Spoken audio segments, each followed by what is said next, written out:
Banger after banger.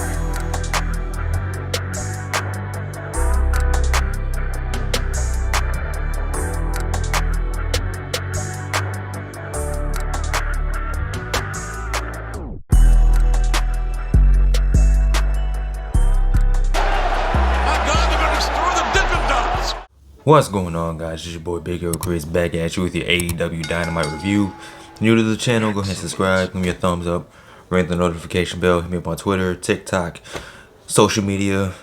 You know what I'm saying? All those cool things, you already know the vibes. So, tonight's episode of AEW Dynamite, man. Tony Khan, you must be a mind reader, bro, because I was getting ready to really rant and go off on AEW because up until this week's episode of Dynamite, man, we didn't. Well, at least me personally. I don't know about y'all, but I didn't know the direction that they were going in with AEW's Revolution. That's their next upcoming pay-per-view. Pay-per-views are at this point 3 weeks away. And prior to tonight, I didn't really know the direction the show was going in. Not to make this an AEW versus WWE thing, but you look at what WWE's doing. This weekend is Elimination Chamber, and you already know the full card. You already know some of the matches going into WrestleMania for both nights. You have an idea of where they're going, and as far as AEW went, I didn't really have a clue. Now, we do have some matches announced for the card. We have as of this point, 4 matches announced for Revolution, which is fine. And then I'm sure we'll have some more in the upcoming 2 weeks, because there's 2 weeks left before Revolution. So hopefully there'll be a clearer view as to what the show is going to be. And that's the thing I kind of miss about AEW is their storytelling. Not saying that they don't do storytelling, but they kind of get away from that storytelling that they did a few years ago. You kind of knew where the shows were gonna go. You kind of knew the direction the shows were gonna go. But hey, man, we'll see. Revolution is gonna be a good show. I'm pretty sure it is. It'll just be nice to know what the show is gonna look like, because it's a pay-per-view. It's not like WWE where it's a streaming service. You're actually paying for Revolution. You gotta give me a reason to come up off my $50 to watch the show. But you're not here to hear me rant and rave about that stuff. Maybe later, but right now you're here to hear me talk about this tonight's episode of Dynamite. And it was an alright show. It was decent. It was from Loredo, Texas.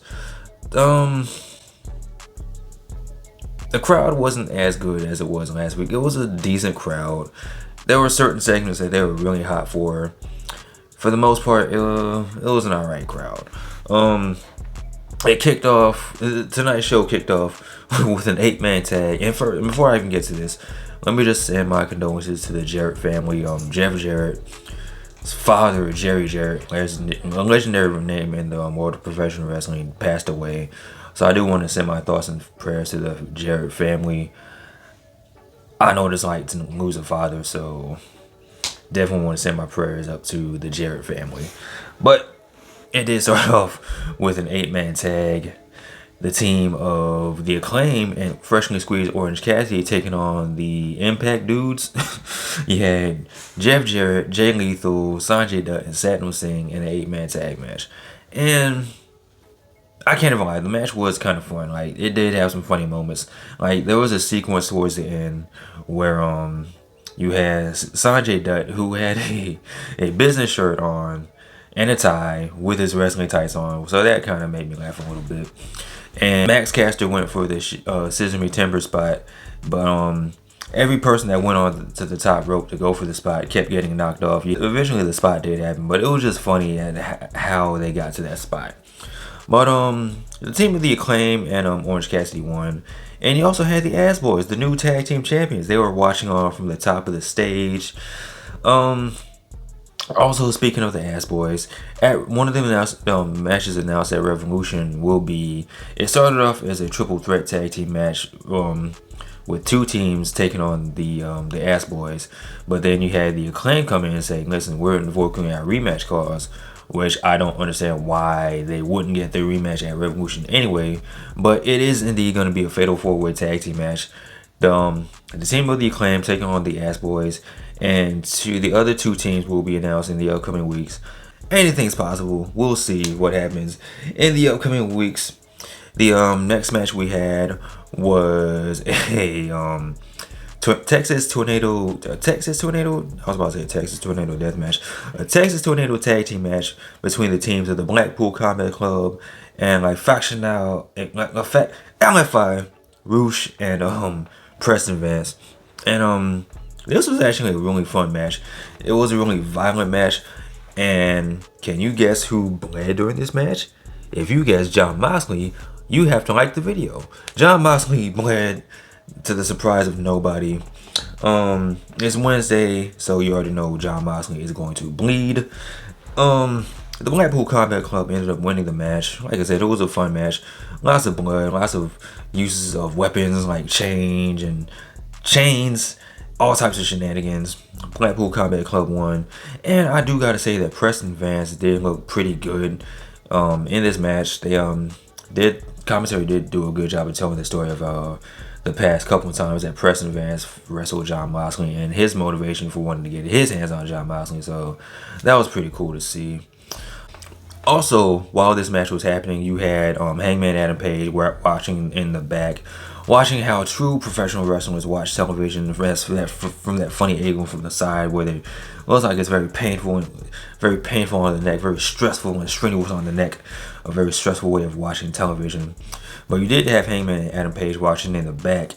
Also, after the match happened, you saw Kip Sabian and the Butcher and the Blade attacking Adam Page.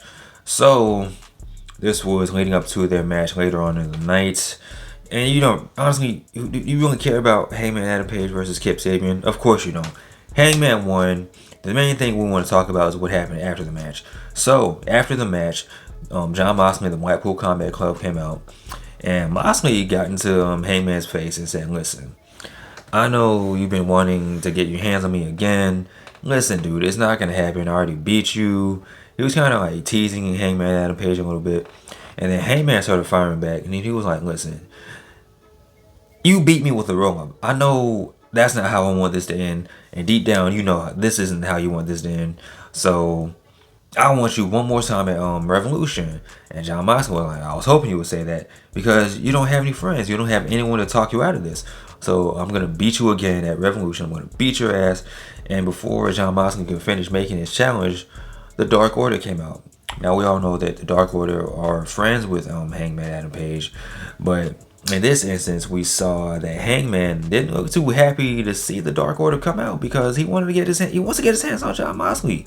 And I guess he feels that the Dark Order is going to get in his way. And the Dark Order is like, look, we're your friends. We want to look out for Hangman. And Evil Uno ended up getting in the face of Jon Moxley. And Jon Moxley kind of no-sold this, and it was like, listen, he looked past Evil Uno and told Hangman that he challenges him to a match at Revolution, and that match will be a Texas death match. And this has kind of been the match of both Hangman and Jon Moxley. Like, this is kind of that match. But it would make sense that this is the match that hopefully ends this feud, because I'm at the point now I'm tired of seeing Jon Moxley and Hangman Adam Page wrestle. I like seeing them wrestle, but I'm tired, man. Let's just finish this off. Let's just get to the point.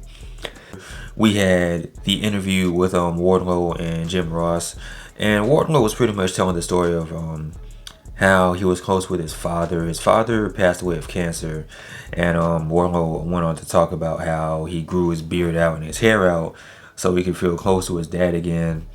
And he brought up the fact that him and Samoa Joe were tag team partners, and he brought up the fact that Samoa Joe knew the story about him and his dad. So he took it very personally how Samoa Joe cut his hair, brought it back full circle to Samoa Joe cutting the hair of Wardlow. So pretty much it's gonna be Wardlow versus Samoa Joe at Revolution for the TNT Championship. I ain't mad at it. It makes sense. So we had Mark Briscoe taking on Josh Woods. Pretty fun match. It's always good to see Mark Briscoe on television, and I'm hoping that we see the Mark Briscoe is All Elite graphic or something dealing with Mark Briscoe like officially getting signed to AEW or Ring of Honor. I just want to see more Mark Briscoe on television. Mark Briscoe got the win. Good for him. Hooray for Mark Briscoe. I love Mark Briscoe. Need more Mark Briscoe in my life. After this, we saw a sit-down interview with Renee Paquette and Adam Cole. Adam Cole talking about how good he's feeling. He's feeling a whole lot better. He didn't really name his opponent for Revolution, because I believe that's when he wants to come back and wants to make his in-ring return as Revolution, but he hasn't named his partner yet. Oh, not his partner, but his opponent. He said that he's looking at the AEW roster and there's a lot of talented people on the roster, but there's no hints as to who he's going to face at Revolution. After this, we had a promo with MJF. MJF came out and he talked. He did his normal MJF isms. Talk trash about Loredo, Texas. Talk trash about Bryan Danielson. He constantly brought up the fact that he is the best in the world and not Bryan Danielson. And if you pay attention to the internet and the inner workings of the interwebs, you know that there's been a lot of CM Punk talk going on. So CM Punk, a man who used to call himself the best in the world, MJF calling himself the best in the world. Maybe this is something, maybe it's nothing, I don't know. We'll see where this goes. But yeah, man, this led to MJF bringing out Christopher Daniels. Christopher Daniels was supposed to talk trash about Bryan Danielson. Christopher Daniels revealed that MJF paid him to talk trash about Bryan Danielson, but he wouldn't do it. He was going to tell him the truth and talk about how Bryan Danielson is indeed the best in the world, the best wrestler in the world, and MJF has no chance at beating him at Revolution.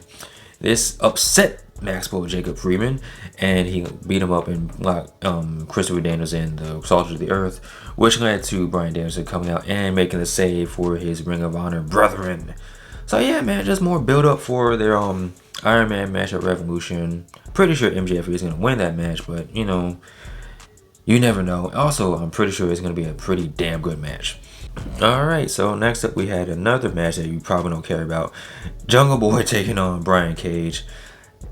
Jungle Boy won. You don't care about what happened during the match. What you do care about is the return of Christian Cage. The surprise of me and everyone else. Christian's music hit, and I was like, oh my god, it's Christian, you know, shades of ECW. But Christian Cage, he sprayed Mace in Jungle Boy's face, and then he revealed that he is healed. It is a miracle. Praise the Lord. Christian Cage is healed from his injury. He hit Jungle Boy with the kill switch on the top of the steel at the top of the stage. Pretty sure this is gonna lead to a match between Christian Cage and Jungle Boy. We had a backstage segment between the Elite and AR Fox and Top Flight, and they're pretty much gonna have a rematch at this week on Rampage for the Trio Tag Team titles. But something that I did notice, and a lot of people on the internet noticed, was the fact that during this segment there was some flashing, like something flashed on the screen. I didn't really catch what it was, but upon further investigation, I saw that it was the House of Black. So maybe we're gonna get the House of Black taking on the Elite at Revolution for the Trio Tag Team titles. I don't know. I hope so. That would be pretty cool to see. The backstage segment, and this was between the Jericho Appreciation Society talking about Ricky Starks. And also another match announced for Rampage this Friday. It's going to be Ricky Starks taking on Daniel Garcia. Rematch. In some way, shape, or form, it is going to be Chris Jericho taking on Ricky Starks at Revolution. I mean, okay, whatever. I'm not really all that excited for this match anymore. I was excited for this feud at first, but now I'm just ready for it to end. Please, for the love of God, end this feud after Revolution. Hook is suspended.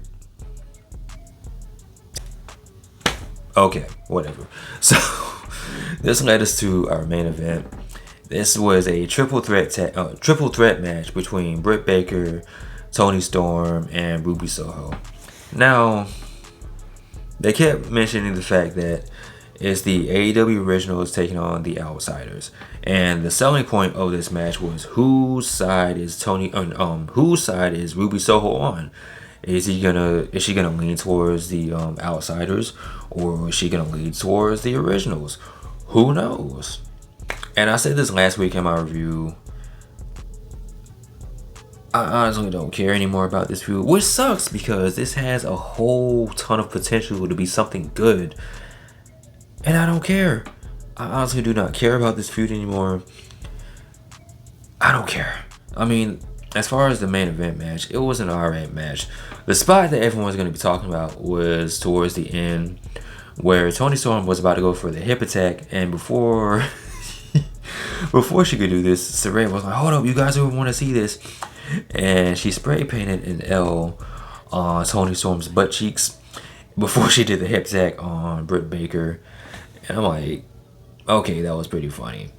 Other than that, I mean, the match itself was fine. It didn't really do anything to advance the story. It was pretty much in the same spot as whose side is Toni Storm. Damn it! Whose side is Ruby Soho gonna be on? Is she gonna be on the original side? Is she gonna be on the outsider side? Who knows where her allegiance will lie? I don't care. Get to the point. Get to the point. Get to the point. What's gonna happen with the AEW Women's Championship? Who's Jamie Hayter gonna wrestle? Is it gonna be Toni Storm? Is it gonna be Saraya? Who is she gonna wrestle? That's what I want to see. That's what I care about. Other than that, man, I honestly do not care about this feud. I'm trying my best, guys, but I really do not care. But that's the review, man. That's Dynamite. It was alright. It wasn't one of the best Dynamites. The in-ring action was good. We finally have some type of direction for Revolution. Other than that, man, the show was a show. It was a show. I was entertained with the show, but as far as hyping up the build to Revolution, it didn't do too much. It did enough to say, hey, here's some matches on the card, but it didn't do too much to sell me on giving up my $50 for the show. Will I do it? Probably, but I'm not all that happy about it.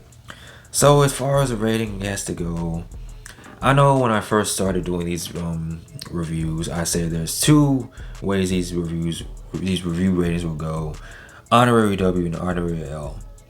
I was entertained with the show, but not entertained enough to give it an honorary W.